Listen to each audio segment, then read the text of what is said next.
चौपाल रे सब बड़ा बडेरा, सब बड़ा बडेरा वो जी, सब लोग लगाया वो जी, पादरिया ने समझा वो जी।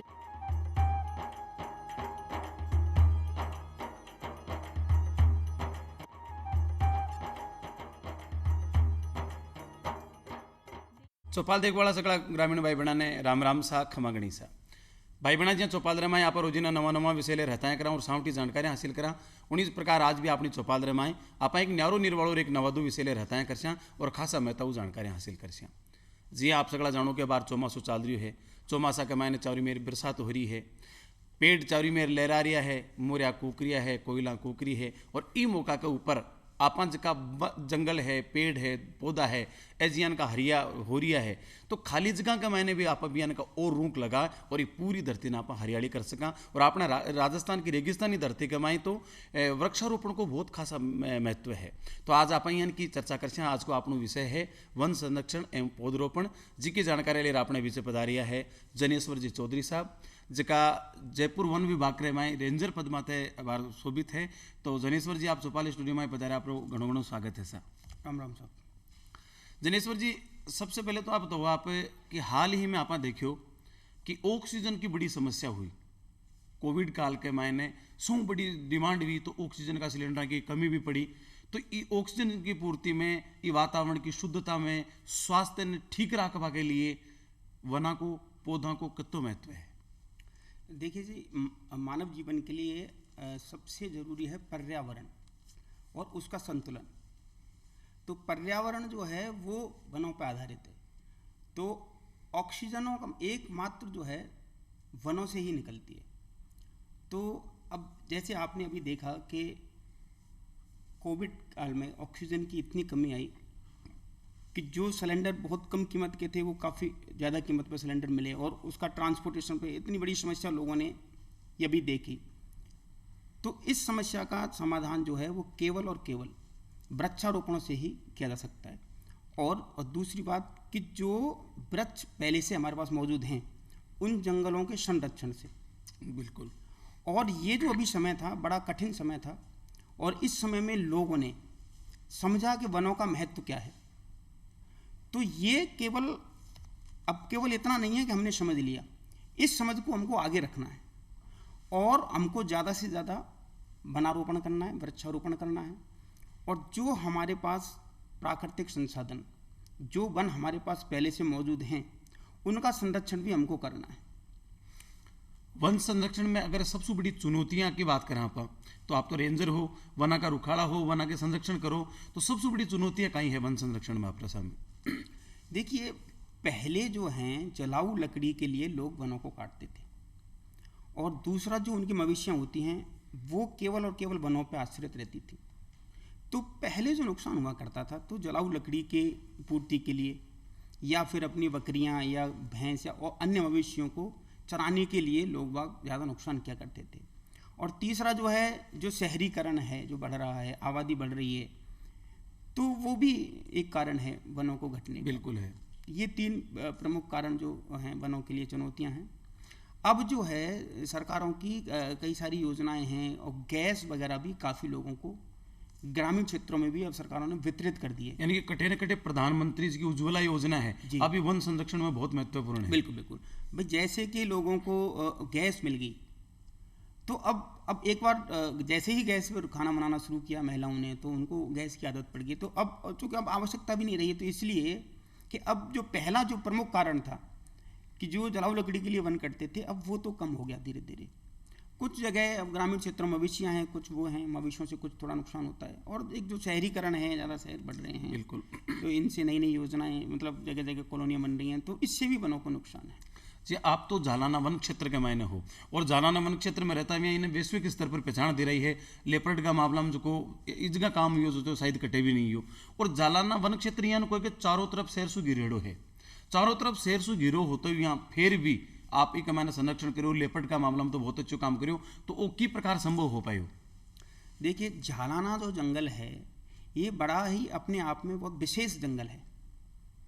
पहला तो ये है कि इसके चारों तरफ आबादी है, तीन तरफ इसके शहरी आबादी है, जयपुर राजधानी बसी हुई है।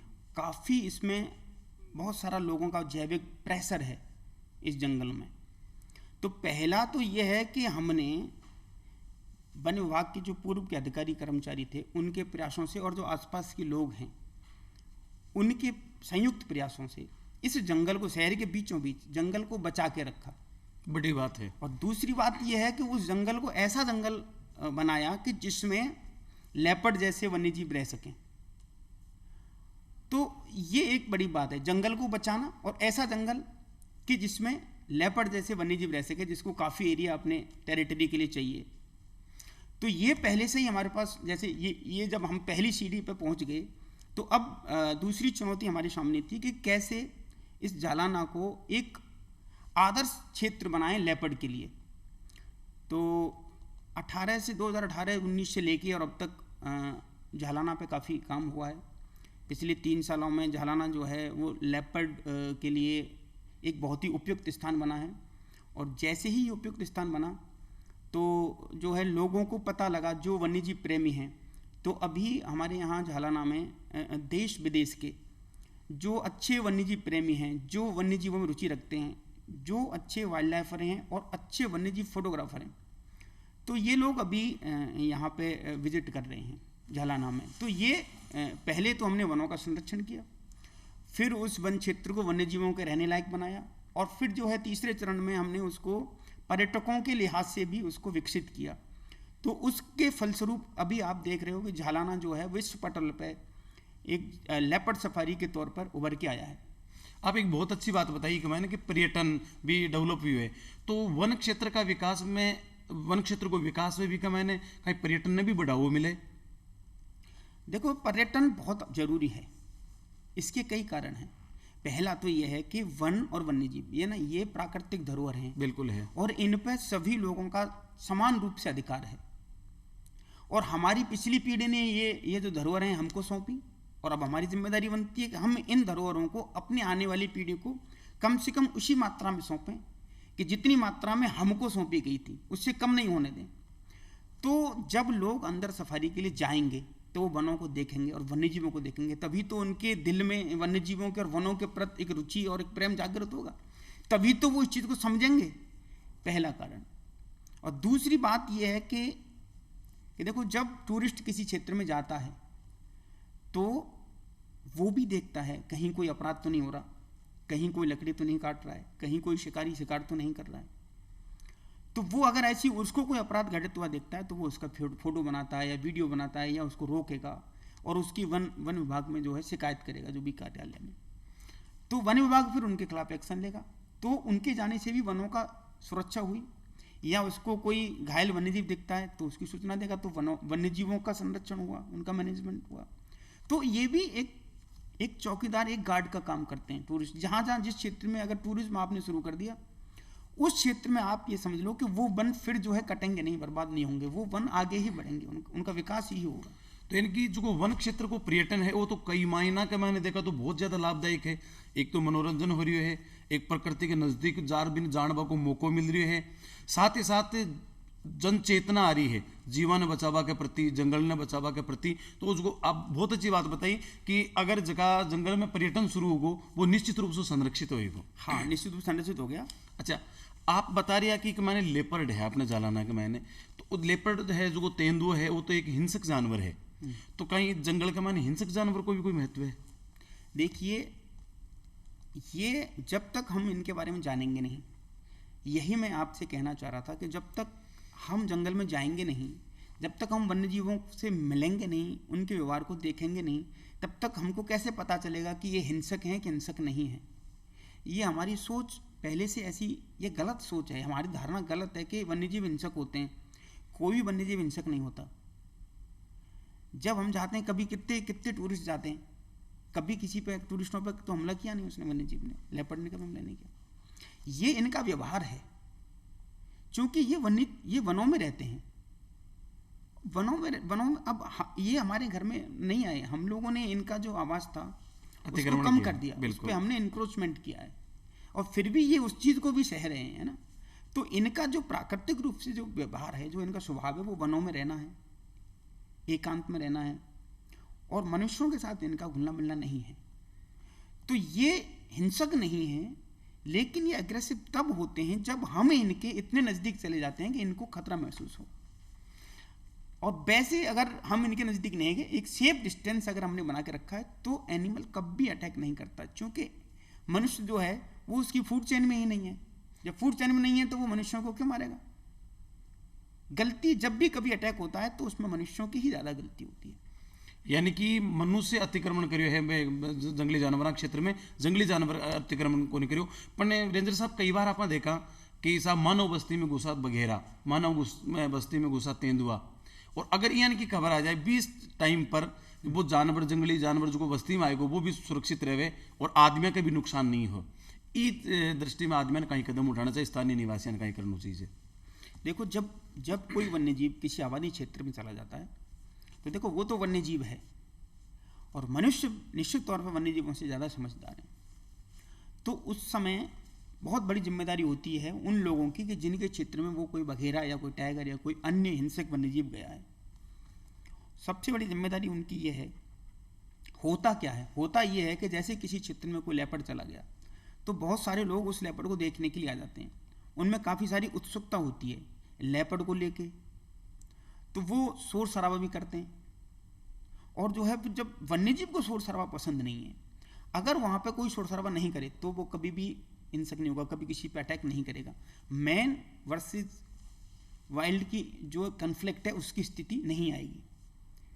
तो जब लोग इकट्ठे हो जाते हैं, शोर शराबा करते हैं, तो उसको डिस्टर्बेंस होता है, तो वो थोड़ा सा एग्रेसिव हो जाता है एनिमल। लोगों को करना ये चाहिए कि जब भी कोई लेपर्ड आए तो सबसे पहले तो उसकी सूचना वन विभाग के अधिकारियों को दें, या पुलिस में दें, या 100 नंबर पर फ़ोन करके बता दें। और उस बघेरा को देखने के लिए उत्सुक नहीं हो, वो जो भी रूटीन के काम है सावधानी बरतें, अपने अपने जैसे किसी घरों को अपने बंद कर लें और अपने रूटीन के जो अंदर काम करते रहें सावधानी के तहत। और ज़्यादा भीड़ इकट्ठी नहीं करें, और जो है ज़्यादा वहाँ पर शोर शराबा नहीं करें, और वन विभाग को अपना काम करने दें। क्योंकि वन विभाग अब ट्रेंड है इसको पकड़ने के लिए, उनकी SOP है इसको पकड़ने के लिए। तो लेकिन ये भी नहीं है कि भाई लेपर्ड अगर निकल गया तो ये रेस्क्यू का काम बड़ा जो है ना वो परिस्थितियों के ऊपर डिपेंड करता है। ऐसा नहीं है कि हम 1 घंटा ही निश्चित होगा, 1 घंटे में हम किसी वन्यजीव को रेस्क्यू कर सकते हैं, या 2 घंटे में। वन्यजीवों को रेस्क्यू में 1 घंटा भी लग सकता है, और 1 दिन भी लग सकता है, या 2 दिन भी लग सकते हैं। जैसे अभी 1.5 साल पहले करीब यहाँ SMS स्कूल में और SMS ग्राउंड में और लालकोठी में लेपर्ड आ गया था, तो 2 दिन बाद वो जो है पकड़ में आया था। तो लोगों को यही है कि भाई वन विभाग को अपना काम करने दें, शोर शराबा नहीं करें, आदमी संयम रखे और तुरंत 100 नंबर पर कॉल कर दे। हाँ। वन विभाग ने तो कोई वन विभाग की भी यानी हेल्पलाइन नंबर है कि जी पुलिस का 100 नंबर है, 108 है, फायर ब्रिगेड का है जी? वन विभाग के जैसे हमारे जो डिवीजन कार्यालय हैं उनके नंबर हैं। अच्छा, हाँ, वहाँ पर संपर्क कर ले और तुरंत मान देते तो कर्मचारी आ जाए ने रेस्क्यू कर ले सी। और जैसे ये एक संस्थानिक क्षेत्र है हैलाना, तो बहुत सारी संस्थाएं हैं, तो हम लोग भी जो है हमारे स्तर पे हमने पैम्पलेट्स वगैरह जिसमें मेरे और मेरे कर्मचारियों के नंबर हैं। तो जो संस्थानिक क्षेत्र में जितने गार्ड रात्रि ड्यूटी करते हैं, तो लगभग वो बहुत सारे गार्डों के पास हमने वो पैम्पलेट्स उपलब्ध करा रखे हैं। और वो सारी जगह, हर जगह तो समस्या रहे, कोई जंगली जानवर की जंगल के आसपास ही रहे और बट्टे तक आपका नंबर पूछेड़ा है, तो वह बड़ी कोई समस्या वाली बात है। और सबसे आसान है 100 नंबर पर कॉल कर दो, तुरंत हमारे पास सूचना आ जाती है। अच्छा, एक बार एक बहुत बढ़िया जिक्र करो आपके फूड चेन में कोई मनुष्य, तो आप फूड चेन का ही है। फूड चेन ये है कि भाई जैसे मेरी फूड चेन क्या है, मैं क्या खाता हूँ, कोई वेजिटेरियन होता है, कोई नॉन वेजिटेरियन होता है ना। तो जैसे मैं गेहूँ की, हमारे यहाँ गेहूँ की बाजरे की इनकी रोटी बनाते हैं, तो ये चैन है फूड, भाई अब मैं क्या खाता हूँ। तो ऐसे ही जो वन्यजीव जो हैं लेपर्ड हुआ, या तो ये जैसे स्पॉटेड डियर या सांबर डियर या नीलगाय के छोटे बच्चे, या मोर, या छोटे जैसे कोई मोर हों, पक्षी हों, ये इनकी फूड चेन में है। तो ये इनका ही शिकार करते हैं। इन्होंने इनको ये नॉलेज नहीं है कि भाई मनुष्य को खाना आएगा, तो हम इनकी फूड चेन में नहीं ना, हमको खाते नहीं है। अच्छा भाई, तो हमको खतरा नहीं है भाई दबी जी। मान लो वन क्षेत्र के मायने आका भोज्य जगह जानवर है, जी आप बताया डियर है, नीलगाय है, आका अगर कमी आ जाए तो 20 टाइम आप कहीं करो। देखिए, जब ऐसा कोई वन क्षेत्र हो कि जिसमें जो है मांसाहारी वन्यजीव रहते हों, जैसे कि टाइगर और लेपर्ड, और उस क्षेत्र में जो है शाकाहारी वन्यजीवों की कमी आ जाए, जो उसका प्रे बेस है, जैसे उसके प्रे बेस लेपर्ड का प्रे बेस है स्पॉटेड डियर या नीलगाय के छोटे बच्चे, तो अगर जैसे स्पॉटेड डियर की कमी आ गई तो फिर ये देखा जाता है कि राज्य स्तर पर चीवल आयोग वार्डन इसका निर्णय करते हैं।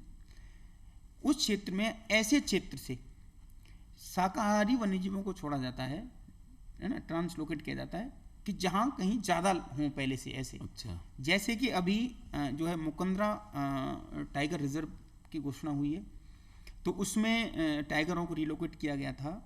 तो उनके प्रवेश के लिए अभी जो कैवलादेव राष्ट्रीय उद्यान है भरतपुर में, जिसको हम घना पक्षी विहार के नाम से जानते हैं, वहाँ से करीब 200 चीतलों को रिलोकेट करने की परमिशन अभी आई है। और जो झालाना है, जैसे यहाँ भी प्रवेश की थोड़ी कमी है, तो इसको देखते हुए हमने भी करीब 50 चीतल यहाँ रिलोकेट करने के लिए हमने निवेदन किया है हमारे अधिकारियों के पास, शिवालय वार्डन साहब के पास अभी वो फाइल है। कहने का मतलब वन के साथ वन्य जीवों को भी बहुत महत्व है। और आप वृक्षारोपण की भी साथ बात कर रही हैं। अपनो राजस्थान है जो रेगिस्तानी क्षेत्र है, एगो अधिकांश भूभाग अथुनो राजस्थान, पश्चिमी राजस्थान है वो रेगिस्तानी क्षेत्र है। तो रेगिस्तान को प्रसार रोकवा के मायने वना की और वृक्षारोपण को कितना महत्व है? निश्चित तौर पे पहले विभाग ने कई सारी परियोजनाएं जो हैं ये रेगिस्तान को रोकने के लिए वन विभाग ने कई सारी परियोजनाएं चलाई हैं। तो जहाँ पहले ज़्यादा रेगिस्तान था उन जिलों में, तो उसके परिणाम अच्छे परिणाम निकल के आए हैं। वन नहीं होंगे तो जल्दी जो है वो प्रसार होता है उसका रेगिस्तान का। अगर वन होंगे तो वो उसको वहीं की वहीं जो है वो ज़्यादा वो प्रसार नहीं होगा रेगिस्तान का। तो वनों का तो निश्चित तौर पर पूरा योगदान है इसको रेगिस्तान के प्रसार को रोकने के लिए। ये टाइम का चौमासो चल रही है समय पर, और गांव ढाणी में, शहरा में, कस्बा में लोग वृक्षारोपण भी कर रही है। तो कहीं चौमासा के टाइम आप जगह जंगल है वहाँ कमाने भी वृक्षारोपण करे जाएगी? हाँ, निश्चित तौर पर सरकार की कई सारी योजनाएं हैं, कई सारी हेड से बजट आता है, उसके तहत जो है सरकार वन विभाग के माध्यम से भी फॉरेस्ट लैंड पे वृक्षारोपण का कार्य कराया जाता है। अच्छा, वृक्षारोपण के साथ में संरक्षण की प्रकार से करो, पानी वाणी खाद वाद में वो रुखाड़ी की प्रकार से करी जाए? क्योंकि आप बता रही है कि गाँव का जानवर भी हम जंगल में चरवा जाए, तो छोटो पौधो है भी तो भाई खास के है, तो भाई संरक्षण की भी कोई योजना है कि प्रकार से आप को राखो रुखवाड़ी की? देखो, प्लांटिंग चाहे तो वन क्षेत्र में हो या किसी निजी क्षेत्र में हो, सबसे पहली चीज़ तो ये है कि वो जहाँ हम प्लांट लगा रहे हैं उसकी सुरक्षा पहले करना सुनिश्चित करना आवश्यक होता है। हमने प्लांट लगा दिया और उसकी ट्री गार्ड वगैरह नहीं लगाया या उसकी कोई हाई फेंसिंग नहीं करी, तो वो दूसरे दिन उसको कोई न, शहरों में भी मवेशियाँ घूमती रहती हैं या कोई है ना, तो कोई भी उसको खा जाएगा। तो प्लांट लगाने से पहले उसकी सुरक्षा सुनिश्चित करना आवश्यक है।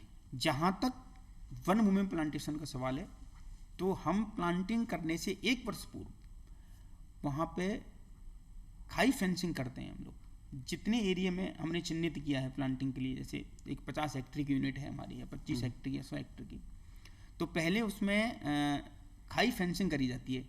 4 फीट चौड़ी 4 फीट गहरी खाई फेंसिंग होती है वो, है ना। कोई जानवर बिठा तक पहुँच तो नहीं सके, मवेशी नहीं जाए वहाँ पे, मवेशी उसको नुकसान नहीं पहुँचे। और जहाँ पे खाई फेंसिंग नहीं हो सकती वहाँ पे हम पत्थरों की लूज स्टोन वाल बनाते हैं, 4 फीट ऊंची लूज स्टोन वाल बनाते हैं। तो जिससे क्या है कि बकरी है कोई मवेशी वगैरह उसमें नहीं आए। तो पहले उसकी सुरक्षा करी जाती है, फिर उसके बाद जो है उसमें प्लांटिंग करी जाती है। तो सुरक्षा करना तो पहले बहुत आवश्यक है। 1 साल पहले दीवार या खाई बनाई जाए और भी के बाद में तो बहुत बढ़िया संरक्षण को तरीको है। तो जो ग्रामीण क्षेत्र में, शहरी क्षेत्र में जगह पौधा लगा रही है, बा लोगों ने पौधा लगावा के अलावा भी संरक्षण का संदर्भ में आप कहीं राय देनी चाहो? देखिए, पहले तो पौधा वहाँ लगाओ, जैसे कोई ग्रामीण क्षेत्रों में या शहरी क्षेत्रों में कोई सरकारी ज़मीन पड़ी है ना जिसपे बाउंड्री वाल हो रखी है, जैसे कोई स्कूल हो, कोई खेल ग्राउंड हो, या कोई सामुदायिक केंद्र हो, या कोई स्वास्थ्य केंद्र हो। आजकल तो शमशाना में भी लगा रही है। हाँ, या शमशान हो, तो चूंकि उनकी बाउंड्री वाल हो रही है, उन पर गेट लगा रहता है और उसके अंदर प्लांटिंग करनी चाहिए ज़्यादा से ज़्यादा। तो वो क्या है, उनकी सुरक्षा रहती है। और अगर आप जैसे आप घर के सामने लगा रहे हो तो आप ट्री गार्ड लगा सकते हो। बिल्कुल। रोड पे लगाते हैं तो उसका इंडिविजुअल ट्री गार्ड लगा के आप प्लांटिंग करो। अच्छा, वृक्षारोपण या पौधरोपण को जो सौ अनुकूल मौसम है वो कौन सा मौसम है? वृक्षारोपण का सबसे अनुकूल मौसम तो बारिश का ही है। बारिश के मौसम में लगाए जाते हैं, जून जब से बारिश मानसून शुरू होता है ना उसके बाद। और लेकिन फरवरी मार्च में भी प्लांटिंग हम लोग कर सकते हैं। जी जी। और जो झालाना संस्थानिक क्षेत्र आप बताया कि पूरा विश्व कमाए भी लेपर्ड का रूप में पहचान बनाई है। खूब यहाँ पर वो पर्यटक भी खूब आ रही है, फोटोग्राफी भी खूब हो रही है। तो इसका संरक्षण में सरकारों को कतो योगदान रही हो?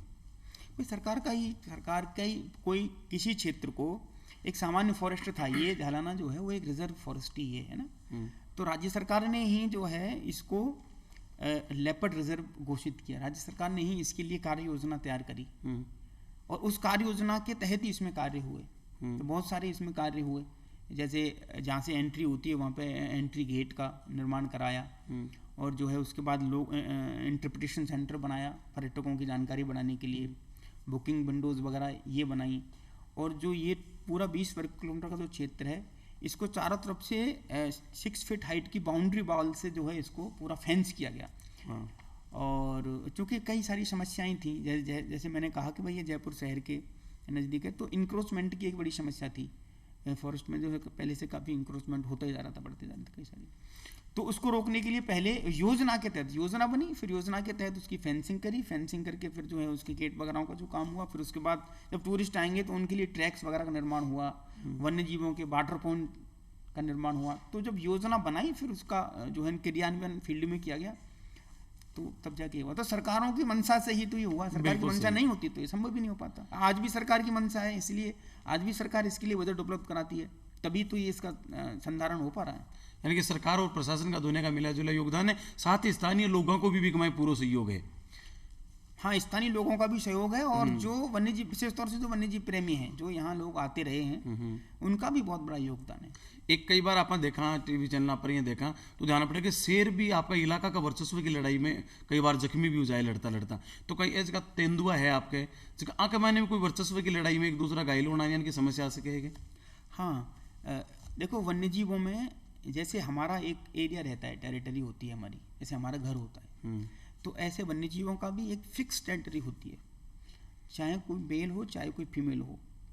मेल की अपनी अलग टेरिटरी होगी, निश्चित होगी, वो उसकी सीमा निर्धारित होगी, और वो नियमित तौर पे जो मेल है या फीमेल है, कोई भी एनिमल है, वाइल्ड एनिमल, टाइगर या लेपर्ड विशेष तौर से, तो वो लोग अपनी जो भी टेरिटरी है उसकी नियमित तौर पर गश्त करते रहते हैं, और जो अपनी टेरिटरी की आखिरी जो सीमा होगी उस सीमा पे कोई न कोई निशान लगाएंगे, जैसे पंजे से जमीन में खरोंच लगाएंगे, या किसी पेड़ पे अपने पंजे से नाखूनों से खरोंच लगाएंगे, या वहाँ पे स्केट करेंगे, वाह बहुत अच्छी या स्प्रे है ना, स्प्रे करेंगे, टॉयलेट करेंगे, वहाँ पेड़ों पे छिड़काव करेंगे स्प्रे का, जिससे क्या है कोई दूसरा अगर कोई एनिमल आता है तो उसको पता लग जाए कि भाई ये तो किसी दूसरे लेपर्ड का एरिया है।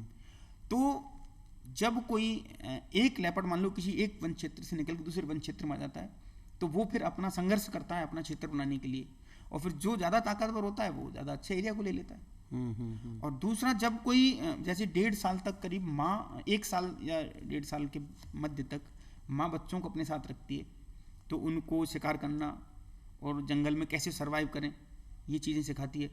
तो जब वो बच्चा एडल्ट हो जाता है करीब 1.5 साल या 1.25 साल का मान लो आप, तो फिर माँ भी उसको अपने बेटे हो या बेटी हो जो भी हो उनको अलग करती है, भाई आप अपना अलग टेरिटरी बनाओ। अच्छा, तो फिर वो अपनी अलग टेरिटरी सर्च करते हैं, और उस टेरिटरी को ढूंढने में फिर निश्चित तौर पर उनका संघर्ष होता है किसी दूसरे लेपर्ड से।